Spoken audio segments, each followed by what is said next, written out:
Well, Mitch Daniels is about to drag Indiana down the rabbit hole of right to work for less. The war on labor continues. The war on working people continues. And probably like Scott Walker, he's got a few millionaires and billionaires funding his campaign and his whole shtick. Greetings, my friends, patriots, lovers of democracy, truth, and justice, believers in peace, freedom, and the American way. Thom Hartmann here with you, broadcasting all around the planet. And Taft-Hartley, this, what's going on in Indiana, number one, should be a major national news headline. This was back in the 40s when this was decriminalized, what Mitch Daniels is doing, which would have been against the law in 1946. But it got decriminalized by a Republican Congress in 1947. Now, keep in mind that, the Democrats controlled the House and the Senate from 32, the election of FDR, right up to 46.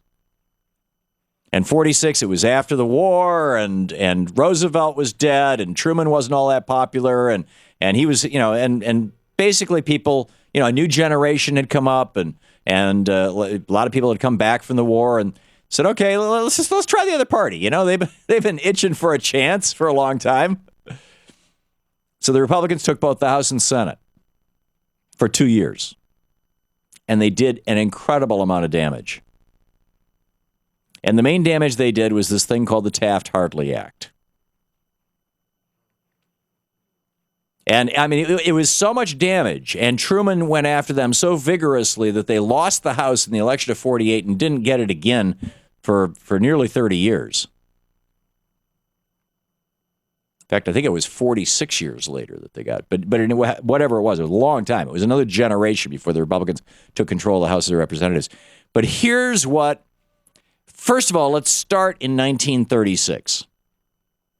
When Franklin Roosevelt says, I'm going to make sure that people have the right to unionize, to collectively bargain, to have a living wage. And by the way, given Newt Gingrich's love for child labor, you're going to find a nice little one in here, too. Anyhow, here's Franklin Roosevelt in 1936.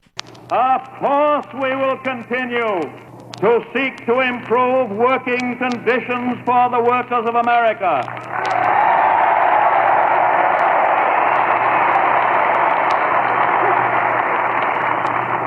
To reduce hours that are overlong.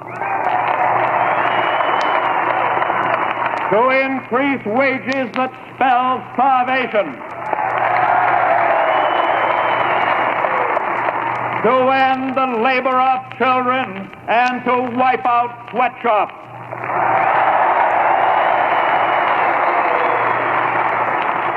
Of course, we will continue every effort to end monopoly in business, to support collective bargaining.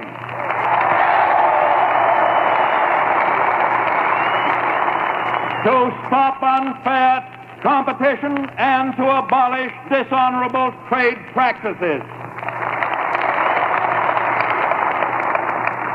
And for all these, we have only just begun to fight. We have only just begun to fight. And he was serious. Franklin Roosevelt was serious. So that was 36. That got undone in 1947. And on June 20th, 1947, Harry Truman, this Taft-Hartley labor bill, what it said basically, they got passed by the Republican House and Senate. Truman vetoed it, sent the veto back to the House and Senate. And they overrode his veto. So it's still law. Has been ever since 47. I think it should be repealed right now. In fact, Ronald Reagan called for its repeal. We'll get to that in just a second at one point in his political life.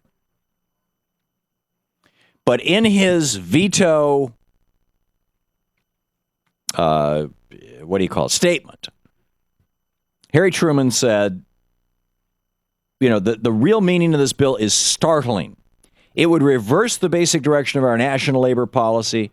It would inject the government into private economic affairs on an unprecedented scale. It would conflict with important principles of our democratic society. It would contribute neither to industrial peace nor to economic stability and progress. It would be a dangerous stride in the direction of a totally managed economy. It contains seeds of discord which would plague this nation for years to come. And it has. 22 states now have said we're going to become right-to-work-for-less states. And what happens in those states, in the right-to-work-for-less states, in the 22 right-to-work-for-less states? Average wages are $5,333 a year less in the right-to-work-for-less states, which Indiana is about to become one of. Wages dropped by over $5,000. 21% of the people in those states lack health insurance that is held by people in unionized states, in what are called free bargaining states. Poverty is 2.3% higher in the right-to-work-for-less states. I wonder why. And workplace deaths and injuries, 51% higher. I mean, this is how bad it gets. Here's Ronald Reagan calling this out in an ad for Harry Truman. This is Ronald Reagan speaking to you from Hollywood. You know me as a motion picture actor. But tonight I'm just a citizen, pretty concerned about the national election next month, and more than a little impatient with those promises the Republicans made before they got control of Congress a couple of years ago. I remember listening to the radio on election night in 1946. Joseph Martin, the Republican Speaker of the House, said very solemnly, and I quote, "We Republicans intend to work for a real increase in income for everybody by encouraging more production and lower prices without impairing wages or working conditions," unquote. Remember that promise, a real increase in income for everybody. But what actually happened? The profits of corporations have doubled, while workers' wages have increased by only 1/4. In other words, profits have gone up 4 times as much as wages. And the small increase workers did receive was more than eaten up by rising prices, which have also bored into their savings. For example, here's an Associated Press dispatch I read the other day about Smith L. Carpenter, a craftsman in Union Springs, New York. Seems that Mr. Carpenter retired some years ago thinking he had enough money saved up so that he could live out his last years without having to worry. But he didn't figure on this Republican inflation, which ate up all his savings, and so he's gone back to work. The reason this is news is Mr. Carpenter is 91 years old. Now, take as a contrast the Standard Oil Company of New Jersey, which reported a net profit of $210 million after taxes for the first half of 1948, an increase of 70% in 1 year. In other words, high prices have not been caused by higher wages, but by bigger and bigger profits. The Republican promises sounded pretty good in 1946, but what has happened since then, since the 80th Congress took over? Prices have climbed to the highest level in history, although the death of the OPA was supposed to bring prices down through, quote, the natural process of free competition, unquote. Labor has been handcuffed by the vicious Taft-Hartley law. Social Security benefits have been snatched away from almost 1 million workers by the Gearhart bill. Fair employment practices, which had worked so well during wartime, have been abandoned. Veterans' pleas for low-cost homes have been ignored, and many people are still living in made-over chicken coops and garages. Tax reduction bills have been passed to benefit the higher income brackets alone. The average worker saved only $1.73 a week. In the false name of economy, millions of children have been deprived of milk once provided through the federal school lunch program. This was the payoff of the Republicans' promises. And this is why we must have new faces in the Congress of the United States. Democratic faces. There you go. This is why we must... Democrat, and then he goes on to pitch for Hubert Humphrey. But labor has been handcuffed by the vicious Taft-Hartley Act. That was Ronald Reagan. In 1940, what year was that? Must have been 48. That must have been the election of 40s. Yeah, that was the election of 48. And speaking as a Democrat. And now Mitch Daniels is about to do it in Indiana. More on this when we come back. Indiana on the edge. And take this very seriously. You know, speaking to our listeners in Indiana who are listening on Sirius or XM or on the web or on, there are no progressive radio stations in the state, to the best of my knowledge, or who are watching on Free Speech TV on Dish Network or on DirecTV or on one of our affiliated TV stations there, particularly to those of you in Indiana. take this very seriously. What this guy, what Mitch Daniels, what George W. Bush's former, head economic advisor, what he's about to do to your state is to devastate it. And at this point, I mean, he's probably going to sign the bill next week. Apparently, the Senate and House bill have slight differences. They need to be reconciled in conference committee. That's not going to take very long. These Republicans are just gung-ho. They're going to move on this thing. They are going to take advantage of Taft-Hartley. Taft-Hartley should be repealed.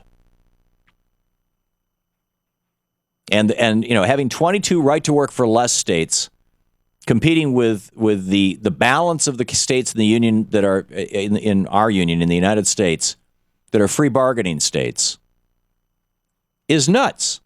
It's like we've carved out these cheap labor zones to say, okay, here no unions here. We're going to drive down our standard of living here. This is what he's about to do. This is what Harry Truman had to say about this in his 1948 State of the Union, referring to the Taft-Hartley Act that Mitch Daniels is using in Indiana to try to destroy labor. The working men and women of the nation are unfairly discriminated against by a statute that abridges their rights, curtails their constructive efforts, and hampers our system of free collective bargaining. That statute is the Labor Management Relations Act of 1947, sometimes called the Taft-Hartley Act. That act should be repealed. There you go. That act should be repealed. I mean, it's that simple. And what this says, let me just explain how this works. Right now, democracy in a workplace is a union. There is no democracy in a normal workplace. A normal workplace is a kingdom. Right? The owner of the company or the owners of the company or the CEOs of the company or what the management of the company has basically king-like powers. And with a union in the workplace, you have the workers getting together and having some say in how their workplace operates or functions.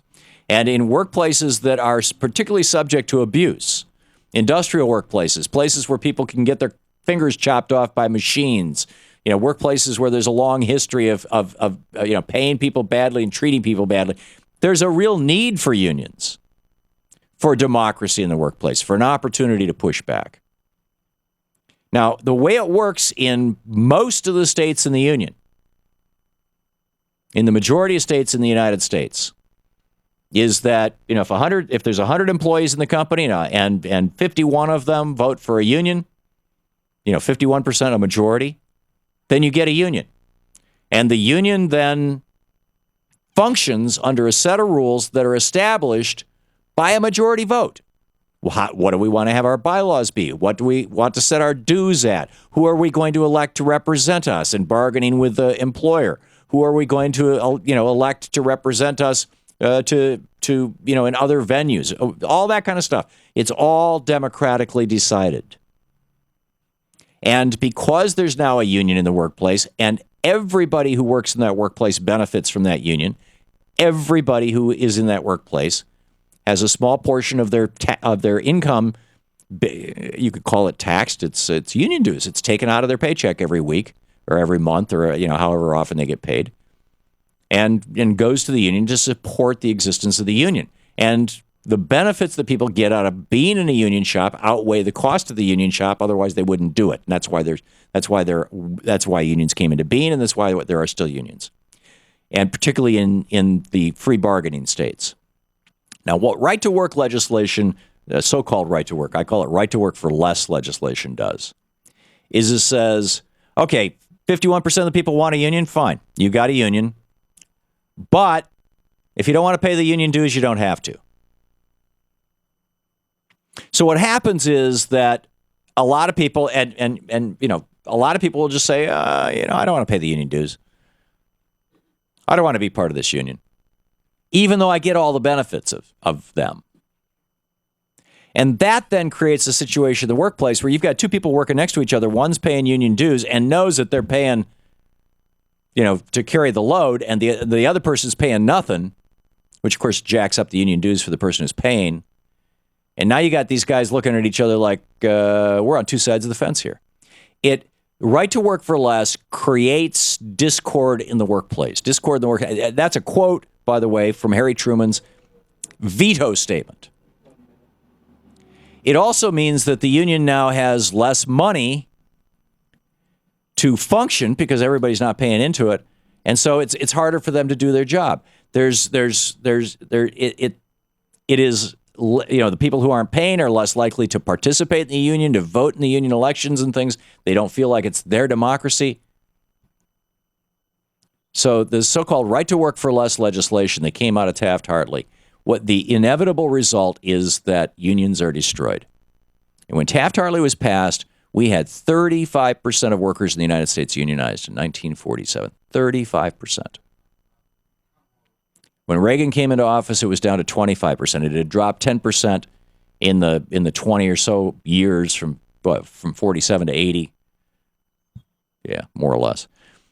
It had dropped 10% just in that period of time. From the time Reagan came into office and openly declared war on labor by busting Patco, we're down to 7-8% of the private workforce. 11% if you include all the government employees are unionized in the United States. And this is because of Taft-Hartley. We need to repeal Taft-Hartley. And somebody needs to come up with a plan to stop Mitch Daniels in Indiana from signing another right to work for less law.